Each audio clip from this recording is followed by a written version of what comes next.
नमस्कार, मैं हूँ शरद द्विवेदी और हे प्रभु आनंद दाता, इसके एक और एपिसोड में आपका हम बहुत स्वागत करते हैं।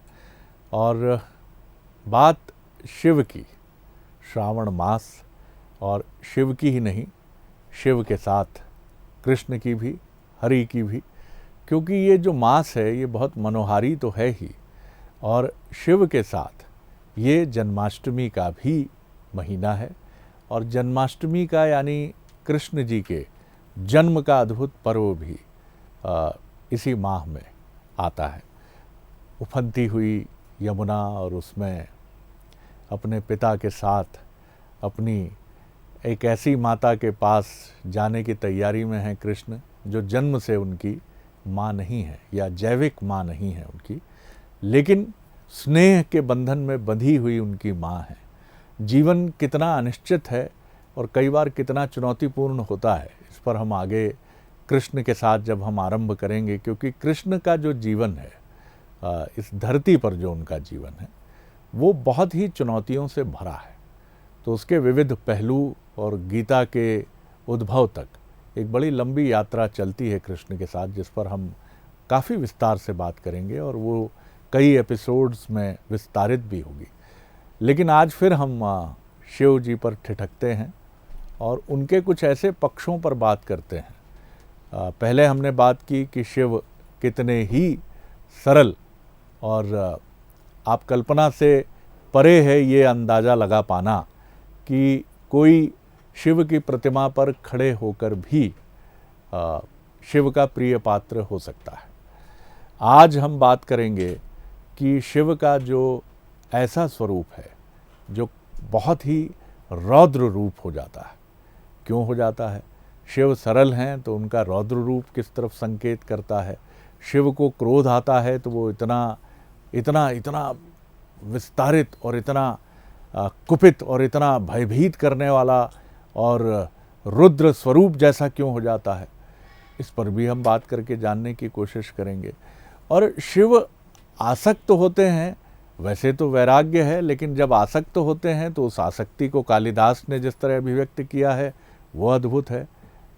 तो ये जो शिव का स्वरूप है, आज इसी पर हम बात करेंगे। और जाने माने मानस मर्मज्ञ, भगवत गीता के अध्येता प्रोफेसर सुरेंद्र बिहारी गोस्वामी जी हमारे साथ हैं। मैं बहुत प्रणाम करता हूं आपको। शिव जी के सरल पक्ष की तो हमने बात की, लेकिन जब सती, उनकी पत्नी शक्ति स्वरूपा, जब वो घटनाक्रम घटित होता है तो जिस तरह देवी की विदग्ध देह को लेकर जिस तरह से तांडव नृत्य करते हुए वो प्रकृति में इधर उधर विचरते हैं और माँ के अंश धरती पर गिरते हैं और वो शक्तिपीठ बनते हैं, ये शिव का बड़ा एक अद्भुत स्वरूप भी है और भयभीत भी करता है। तो इसकी व्याख्या आप किस तरह देखते हैं? देखिए, आपने आज शिव महिमा में वो मोड़ स्थापित कर दिया है, वो श्रद्धालु जनों के लिए वो चिंतन सामने रख दिया है जी। जिस चिंतन की गूढ़ता में बड़ा आनंद है। आनंद इसलिए है कि दक्ष प्रजापति ने जी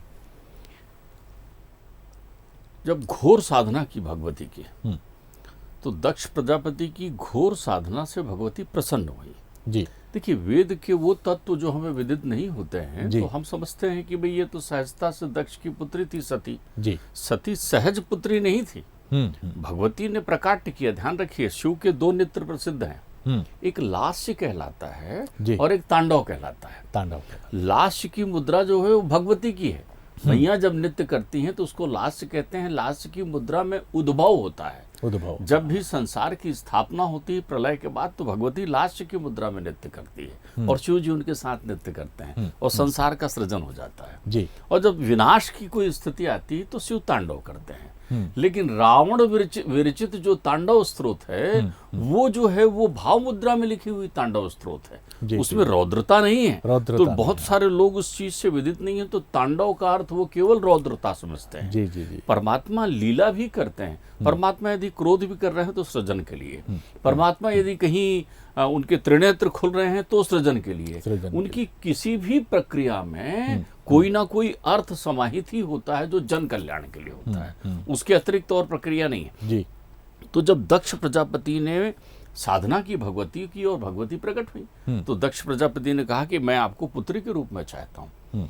तो दक्ष प्रजापति ने यह निवेदन किया, तो भगवती ने कहा मैं जरूर तुम्हारे यहाँ पुत्री के रूप में आऊंगी, लेकिन जिस दिन तुमने मेरा निरादर किया उस दिन ये काया छोड़ करके किसी और काया में अवतरित हो जाऊंगी। अच्छा, ये भगवती ने अपने वरदान में ही कहा है जी। तो अब जब भगवती उनकी मानसी पुत्री होकर अवतरित हुई है, गर्भ से नहीं आई है सती, तो जब सती के रूप में अवतरित हुई और शिव और सती का विवाह हुआ, और सती के मन में चूंकि वो मनोरोग में एक रोग होता है पीत रोग, जिसको आप लोग पीलिया कहते हैं, उसको हमारे अध्यात्म की भाषा में संशय कहते हैं। संशय विहग उड़ाव निहारी। अच्छा, जब भी संशय रोग आ गया मतलब पीत रोग हो गया, पीत रोग हो गया तो शरीर को पीला कर देगा, फिर वो शरीर जो है किसी काम का नहीं है ये माना जाता है। तो भगवती को उनके परमात्मा शिव के परमात्मा राम पर संदेह हो गया और उन्होंने सीता का वेश धारण कर लिया। चूंकि तो सीता का वेश धारण करने से वो अब चूंकि उनके चित्त में परमात्मा बसे हैं और उनकी अर्धांगिनी है सीता, तो उन्होंने समाधिस्थ हो लिया और इसी मध्य दक्ष प्रजापति का यज्ञ हुआ,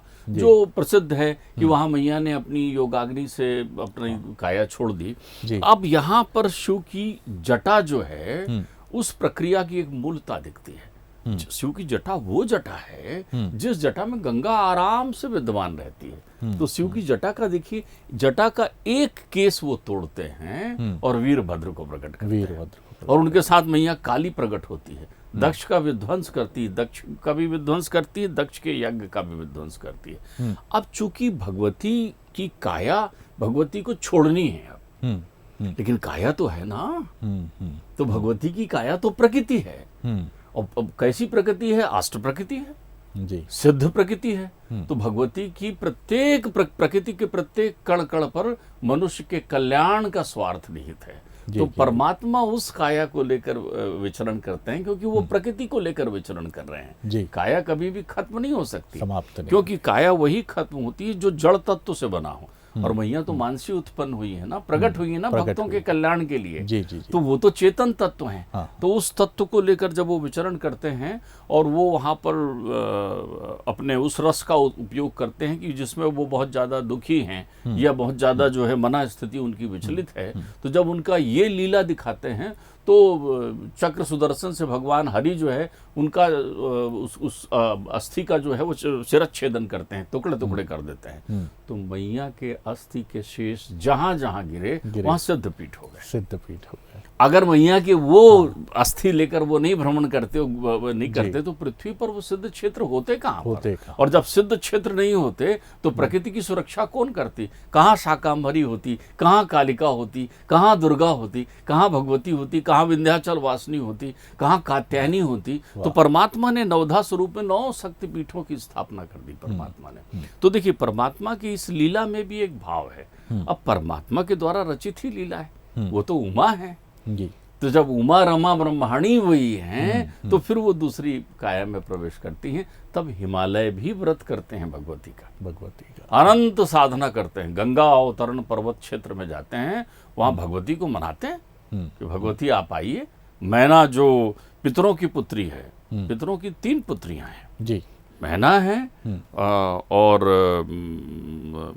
राधा जी की मैया हैं, नाम विस्मृत हो, कलावती हैं, और जो है जनक की पत्नी है। हाँ। तीनों जो हैं, तीनों स्वरूप जो हैं वो मैया की पितरों की पत्नी है, और तीनों के यहाँ भगवती ने अवतरण लिया है। एक के यहाँ जो है पार्वती बनकर आई है, एक के यहाँ जो है सीता बनकर आई हैं, और एक के यहाँ राधा बनकर आई हैं। तो ये इस स्वरूप में आई हैं। तो पार्वती के स्वरूप में जब वो प्रकट होती है उसके पहले भी देवी प्रकट होकर उन्हें वरदान देती है। तो परमात्मा की ये रौद्र लीला भी सृजन के लिए है। वीरभद्र का अगर प्रकाट्य नहीं होता तो परमात्मा के उस रुद्र स्वरूप को कौन देखता? शिव पुराण के रुद्र खंड में वो प्रताप कहाँ से आता? शिव पुराण के रुद्र खंड के 3 भाग हैं। एक सती के लिए समर्पित है, एक पार्वती जी के लिए समर्पित है, एक कुमार के लिए समर्पित है, और एक भाग गणेश के लिए समर्पित है। वाह। तो ये तो मृत्यु के देवता है, ध्यान रखिए। हम उनकी आराधना करते हैं। सबसे पहले आप एक बात समझ लें, आप जितने भी देवताएं 30 कोट देव मानते हैं, 36 कोट देव मानते हैं, कोटि एक प्रक्रिया है। कोटि का अर्थ करोड़ नहीं होता। 33 देवता माने, 36 देवता माने, और कोटि मान लें तो प्रत्येक रोम रोम में, रंच रंच में, सभी जगह परमात्मा की उस अनुभूति को मान लें, तो आप ये समझिए सारे देवों में एक ही देव है जो मृत्युलोक में रहते हैं। मृत्युलोक में जी। और वो भी इन देवों के स्वामी हैं, महादेव रहते हैं मृत्युलोक। जी जी, आप समझिए। हाँ। तो जब महादेव मृत्युलोक में विराजमान होते हैं तो मृत्युलोक की वो सारी परिधि को पूरा करते हैं। मृत्युलोक में रहने वाला व्यक्ति प्रकट भाव से दिखता है, इसलिए महादेव ने प्रत्येक जगह आत्मलिंग की स्थापना की है। वो लोगों को दिखे हैं, वो भक्तों को दिखे हैं, वो प्रकट हुए हैं, वो आज भी दिखते हैं। ये बहुत सारगर्भित व्याख्या है कि महादेव यानी देवों के देव महादेव मृत्युलोक में ही हैं, आपके हमारे साथ हैं। ये सनातन परंपरा का एक दर्शन है जो प्रोफेसर गोस्वामी जी के माध्यम से हम तक पहुंचा है। एक और जो प्रश्न मेरे मन में आता है विनम्रता से, वो ये प्रश्न है कि अर्धनारीश्वर और नटराज, कला के अधिष्ठाता, नृत्य के, उनकी बड़ी सुंदर लगती है वो प्रतिमा जो अक्सर मैं प्रतिष्ठित नृत्य समारोहों में देखता हूँ, नटराज जिसको कहा जाता है। जी, आपने बहुत सुंदर बात कही है। जी, कभी अपन कृष्ण का भी चिंतन करेंगे तो जी, जी, यही स्वरूप कृष्ण और राधा के साथ भी अपन चिंतन करेंगे। जी, लेकिन यही स्वरूप ये प्रकृति और ब्रह्म का स्वरूप है। नृत्य की दोनों मुद्रा है, शिव की मुद्रा है, तांडव की मुद्रा है, भगवती की मुद्रा है, लास्य की मुद्रा है। जी। अब यहाँ एक अर्थ समझिए, जो शिव हैं वही पार्वती हैं। शिव की आराधिका शक्ति पार्वती है और पार्वती जी के आराध्य शिव हैं। दोनों में भेद तो है नहीं, कोई भेद अब आप ये समझिए, एक सुकुमार वन क्षेत्र है। जी, ये सारी प्रतिमाएं जो निर्मित हुई है वो सुकुमार वन क्षेत्र उसके लिए मूल आधार है। अच्छा, हिमालय की तलहटी में एक क्षेत्र है जिसे सुकुमार वन कहते हैं। सुकुमार वन। सुकुमार वन में हमेशा शिव और पार्वती जी, दोनों जो हैं वो वहां विचरण करते हैं। जी, सुकुमार वन क्षेत्र में वहां जो है, कभी सूर्यवंश के एक राजा सुद्युम्न, इक्ष्वाकु के पुत्र सुद्युम्न, जो पहले स्त्री के रूप में जन्म लिया था उन्होंने, उनकी रानी की इच्छा थी कि उनके यहाँ पुत्री हो और राजा की इच्छा थी कि उनके यहाँ पुत्र हो। तो रानी ने जो है यज्ञ के होता को निवेदन कर दिया कि आप तो ऐसा मंत्र करिए कि जिससे मेरे यहाँ पुत्री हो। पुत्री हो गई। वशिष्ठ जी जो हैं उसके यज्ञाचार्य थे। हाँ। राजा ने कहा महाराज पुत्रेष्टि यज्ञ हो रहा था और पुत्री हो गई। हाँ। उनने ध्यान किया तो समझ गए कि होता ने कुछ वो किया है, गड़बड़ किया है। तो उन्होंने अपने योग बल से उस पुत्री को, जिसका नाम इला था, हाँ, उसको सुद्युम्न बना दिया। जी, जी, ध्यान रखिए कितनी मैं इक्ष्वाकु कुल में आ गया हूँ, बिल्कुल, मनु की बिल्कुल, चर्चा से जोड़ रहा हूँ। हाँ। अब वो सुद्युम्न घोड़े पर सवार होकर सुकुमार वन में प्रवेश करता है। सुकुमार वन में शिव और पार्वती जब भ्रमण कर रहे थे कभी, और वहां सप्तऋषि पहुंच गए थे, तो मैया को थोड़ी लज्जा लगी। मैया नृत्य कर रही थी, तो मैया ने कहा भाई ये बात ठीक नहीं है कि जहां हम तुम रहते हैं वहां तुम्हारे सब भक्त आ जाएंगे, तो फिर हम तुम कहाँ हुए। तो शिव जी ने कहा सुनो, आज से इस वन क्षेत्र में कोई भी पुरुष प्रवेश नहीं कर पाएगा, अगर कोई करेगा पुरुष तो वो स्त्री हो जाएगा। तो ये जो सुद्युम्न है वो उस सुकुमार वन क्षेत्र में प्रवेश कर जाते हैं। प्रवेश करते ही वो स्त्री बन जाते हैं। हाँ। तो वो बन जाते हैं इला। इला, हाँ। इसलिए वो अब कहलाता है इलावर्त पर्श। हाँ, हाँ, उसका क्षेत्र का नाम ही इलावर्त हो गया है अब। जी, जी, पुराणों में इलावर्त वर्ष कहलाता है। 10 वर्षों में जैसे भारत वर्ष है, हाँ, वैसे एक इलावर्त वर्ष है। अच्छा। वो हिमालय की तलहटी में है। जी। तो वहां पर जो है वो भ्रमण करते हुए जब वो स्त्री बन जाते हैं तो चंद्रमा का पुत्र बुध मोहित हो जाता है, और बुध मोहित होकर उनसे गंधर्व विवाह करता है। और जब गंधर्व विवाह हो जाता है तो उन्हीं के यहाँ ययाति का जन्म होता है, यदुकुल का। वाह। यानी सूर्यवंश से। हाँ। तो अब वहां पर मैया और प्रभु जब लास्य और तांडव की मुद्रा में होते हैं तो नृत्य करते हैं। तो ये दिव्य दृश्य तो किसी को मिल नहीं सकता देखने के लिए, लेकिन जो चित्रकार, कवि, परिकल्पना करने वाले सिद्ध मुनि हैं उन्होंने आनंद में जिस चित्र की परिकल्पना की तो उन्होंने देखा कि वही शिव है, वही पार्वती है, वही पार्वती है, वही शिव है। तो उससे जो चित्र उभरा वो नटराज का उभरा, वो अर्धनारीश्वर का उभरा, क्योंकि वो अभेद था। बिल्कुल, क्योंकि शिव में ही पार्वती है और पार्वती में ही शिव है।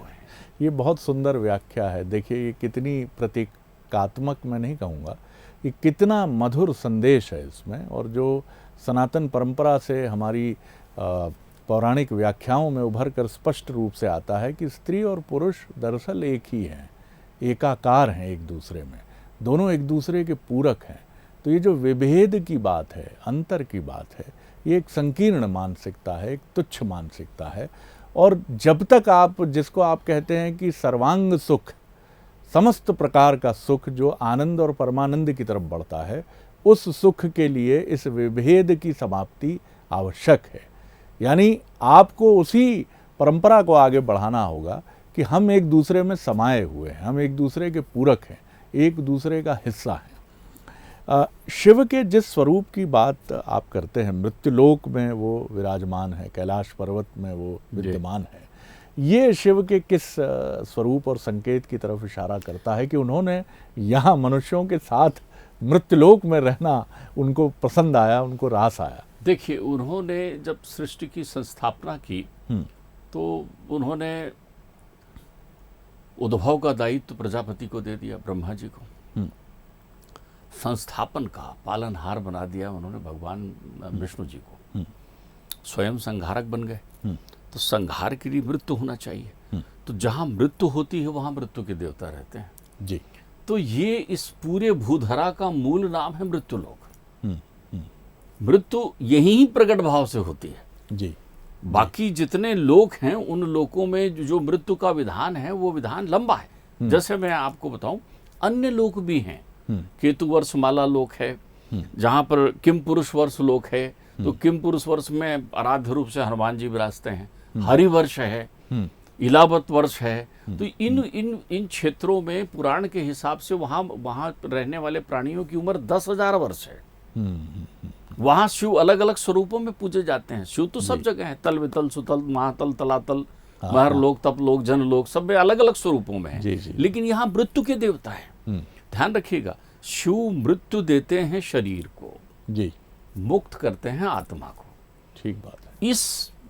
इस माया भ्रम से जो मुक्त हो जाता है वो शिवानंद की अनुभूति करता है।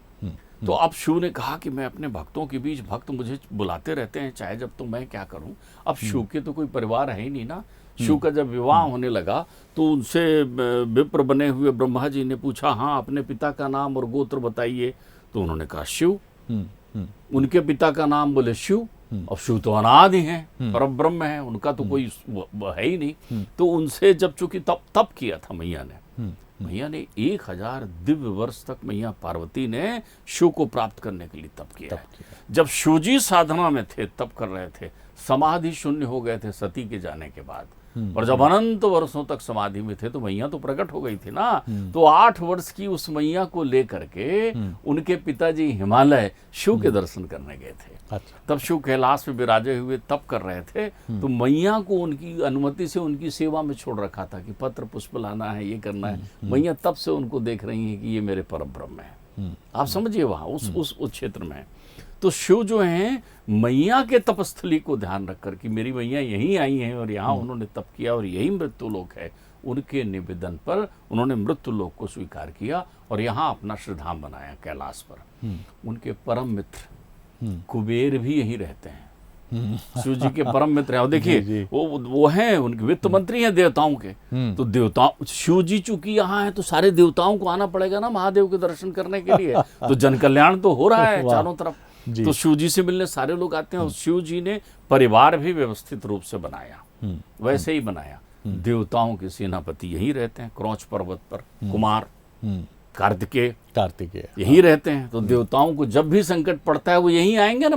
यानी देवता को मृत्यु लोक से सतत रूप से जोड़ने भी इसकी एक प्रक्रिया का एक पुल बने। वो आप ध्यान रखिए, ब्रिज बना दिया उन्होंने, आपको आना ही है यहाँ, सेतु बने। फिर आपके मंगल कार्य विघ्न आ गए, उपस्थित हो गए, तो आप गणेश के लिए आएंगे यहाँ पर कि महाराज बिना आपके हमारे मंगल कार्य नहीं हो रहे हैं। तो गणेश भी यहीं विद्यमान मिलेंगे। तो एकमात्र शिव ही है जिनका परिवार है। विष्णु जी के कोई पुत्र आदि नहीं है, ध्यान रखना। ब्रह्मा जी के कोई पुत्र आदि नहीं है, बिल्कुल ठीक है। किसी भी देवता के कोई पुत्र आदि नहीं है। प्रत्यक्षता लीला में है, अवतरण में है, लीला में है, लेकिन प्रत्यक्षता कहीं कुछ नहीं है। आप समझिए। लेकिन शिव जी के प्रत्यक्षता परिवार है, और वो अपने सपरिवार सहित यहाँ रहते हैं और सब यही विद्यमान रहते हैं। बहुत बहुत सुंदर व्याख्या है। और देखिए, यही सबसे महत्वपूर्ण बात है कि इस कार्यक्रम का यही उद्देश्य है कि प्राचीन भारतीय जो हमारी सनातन परंपरा है और जो हमारे पौराणिक आख्यान हैं, उनसे जुड़े ये जो अद्भुत विमर्श के तत्व हैं, कितना सुंदर। मैं तो जब सुनता हूँ गोस्वामी जी को तो मैं महसूस करता हूँ कि कितनी दिव्यता से ये चीज़ें पहुँचती हैं। जब हम लोग आज से 30-40 वर्ष पहले इन सब कथाओं को चंदा मामा जैसी पत्रिकाओं में पढ़ते थे, तब भी इतनी स्पष्टता नहीं होती थी। लेकिन आज जब सुनकर प्रत्यक्ष गोस्वामी जी से, और यही उद्देश्य है हमारा, और इसको इसी दृष्टि से आपको देखना और विमर्श करना है इस पर कि ये जो चीज़ें हैं, नई पीढ़ी के लिए शायद ये कौतूहल का विषय हो कि इन तमाम चीज़ों को वो 2021 में खुद से कैसे जोड़ें। लेकिन आप अगर थोड़ा सा समय निकालेंगे, अपनी बौद्धिक क्षमता का दायरा और बढ़ाएंगे और धर्म में ना उलझेंगे, आप ये मानेंगे कि मनुष्यता के दायरे में आप इस आख्यान को सुन रहे हैं। नामों पर आप विचार करें ना करें ये भी मैं आप पर छोड़ता हूँ, लेकिन आप उसके मानवीय तत्व को देखेंगे तो आप पाएंगे कि सारे रिलीजन में ये चीज़ मौजूद है। और यही हमारा उद्देश्य है कि अपनी सनातन परंपरा को, भारत की, जो किसी एक रिलीजन की नहीं है, वो सिर्फ हिंदू की नहीं है। एक और महत्वपूर्ण बात आपसे जानना चाहूँगा, जो कुंवारी कन्याएं हैं वो पति शिव जैसा चाहती हैं, और अद्भुत तीज, हरियाली तीज इसी समय का बड़ा लोकप्रिय महिलाओं का, उत्तर भारत का तो विशेष तौर पर एक पर्व त्यौहार है। कृष्ण जैसा पति की इच्छा नहीं है, और जितने देवता हैं उनकी इच्छा नहीं है। एक ऐसा वीतरागी जो भभूत रमाता है, शमशानवासी है, जो मृत्यु का महादेव है, देव है, उसके प्रति इतनी गहरी। आपने बड़ी मनोवैज्ञानिक बात की। मैं इसका उत्तर बड़ी सहजता से देना चाहता था, लेकिन मैं इसका उत्तर मनोवैज्ञानिक देना चाहता हूँ जी। इसका पहला तर्क समझिए, पति वो शिव से चाहती है, शिव जैसा नहीं चाहती। वाह पहली बात आप समझिए, बहुत सुंदर बात। क्योंकि शिव जो है जल्दी प्रसन्न होते हैं ना। जी। तो पति तो वो शिव से चाहती है। जैसे आप देखिए, मैया लक्ष्मी बनकर आती हैं रुक्मणी, और पति चाहती हैं तो वो पार्वती से चाहती हैं, मुनि के मंदिर जाती हैं कि भैया, है ना। सीता जी पति चाहती हैं राम को, लेकिन वो पति तो चाहती पार्वती से है ना। मनुजा ही राचे मिलहि सो बर सहज सुंदर सांवरो। उसके पीछे कारण मूल रूप से ये है कि शिव जो है वो सब समझ के देंगे, और शिव जो है मृत्यु के देवता हैं, तो उन्हें अखंड सौभाग्यवती बनाने वाला पति देंगे। दूसरा, शिव की आराधना और शिव की तपस्या जो पार्वती जी ने की है, वो त्रिलोक में आज तक उनकी तपस्या, जैसे आप लोग आजकल कोई खेल कूद में कहते हैं ना ये विश्व रिकॉर्ड है, वैसे ही त्रिलोक में किसी ने भी पार्वती जी की तरह तपस्या नहीं की है। क्या बात। उन्होंने 1000 देवताओं के वर्ष तक के निराहार रहकर शिव की तपस्या की है। वो केवल घास पत्ते सूखे खाकर, हवाओं को लेकर हजारों वर्ष तक तपस्या करते रहे, फिर सबका त्याग करके तपस्या की है। फिर परीक्षाएं दी है, सनकादिक ऋषि को परीक्षा दी है, स्वयं शिव को परीक्षा दी है, परब्रह्म परमेश्वर हरि को परीक्षा दी है। तो वो उनके तप को ध्यान में रखकर सब लोग ओढ़ा तो लेते हैं पार्वती मैया का, यानी व्रत उसी दिन करते हैं जिस दिन मैया पार्वती ने किया था, और मांगते शिव से हैं ताकि शिव हमें पति प्रदान करें।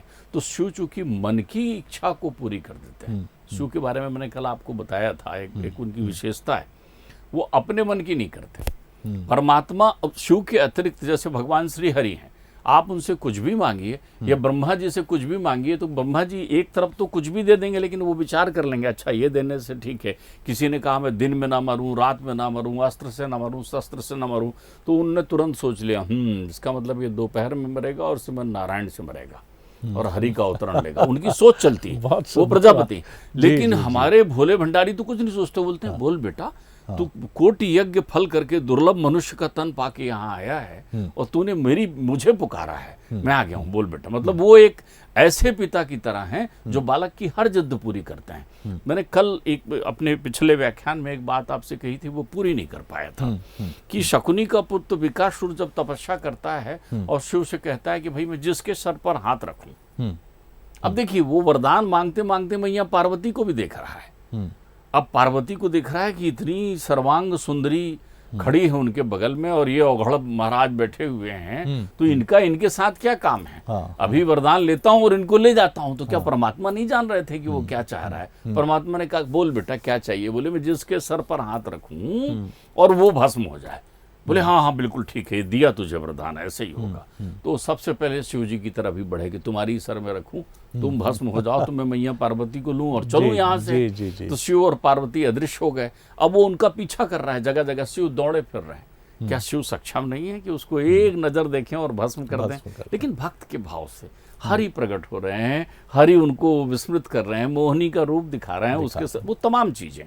तो शिव चूंकि मनवांछित फल देने में श्रेष्ठतम है और भक्तों की खासकर जो उनके बिल्कुल उनको धर्मांध भक्त नहीं कहूँगा, उन पर पूरी तरीके से अवलंबित रहने वाले भक्त हैं, उनकी तो पूरी विश्वास होती है कि श्रावण के महीने में शिव को बेलपत्र चढ़ाओ नहीं, ये शिव मनोकामना पूरी कर देते हैं। और यह सच है। तो अगर आपके मन में मनमद का विनाश करना हो तो शिव की आराधना। शिव की आराधना बहुत सुंदर बात है और यही वो बिंदु है जहाँ से इस एपिसोड को हम विराम देते हैं।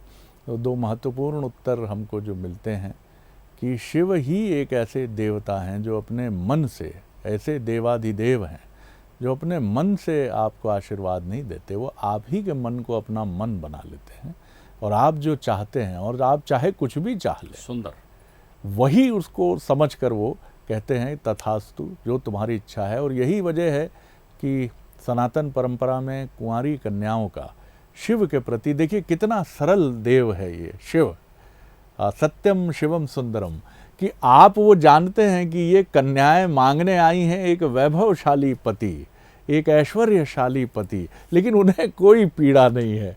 ये शमशान में भभूत रमाने वाला ये देव कहता है तथास्तु, तुम सबको तुम्हारा मनोवांछित पति प्राप्त हो, जो तुमको इस चराचर जगत के समस्त वैभव तक ले जाए, तुम्हारे ऐश्वर्य को चरम तक ले जाए। यही शिव है। वो जितने सरल हैं, सरल होने की पराकाष्ठा है।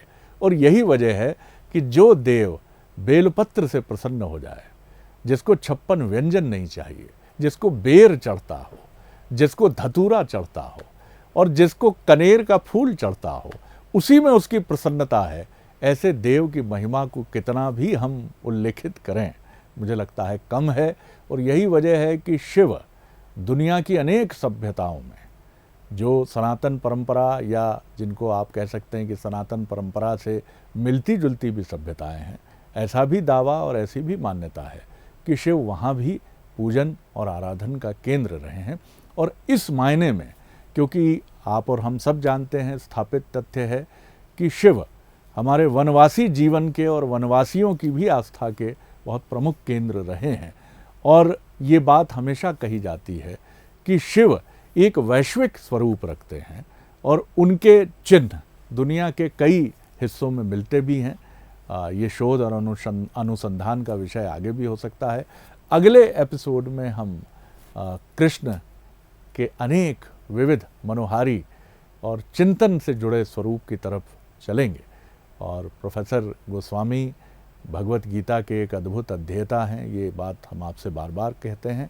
लेकिन इस कार्यक्रम के उद्देश्य को मैं फिर एक बार स्पष्ट करूं कि सनातन परंपरा के जो महिमा का उसका स्वरूप है, वो तो स्वाभाविक रूप से उल्लेखित होता है, लेकिन वो कितना चिरंतन है, वो सृष्टि के आरंभ से सृष्टि के अंत तक वो हमेशा चिरंतन है। आपको वही तत्व इस विमर्श में ग्रहण करना है। बाकी किसी चीज़ की तरफ देखने, समझने या किसी और चीज़ की मैं ये धृष्टता नहीं करूँगा। ये एक लोकतांत्रिक स्वरूप है, आप स्वतंत्र हैं, लेकिन अगर उस स्वरूप को आप समझेंगे तो मुझे लगता है ये विमर्श भी अपने वास्तविक स्वरूप में आप तक पहुँचेगा। मैं बहुत प्रणाम करता हूँ आपको, बहुत धन्यवाद करता हूँ और ये चर्चा ऐसी चिरंतन स्वरूप में जारी रहे, ऐसी कामना भी करता हूँ। बहुत धन्यवाद। अनुमति दीजिए। नमस्कार। नमस्कार।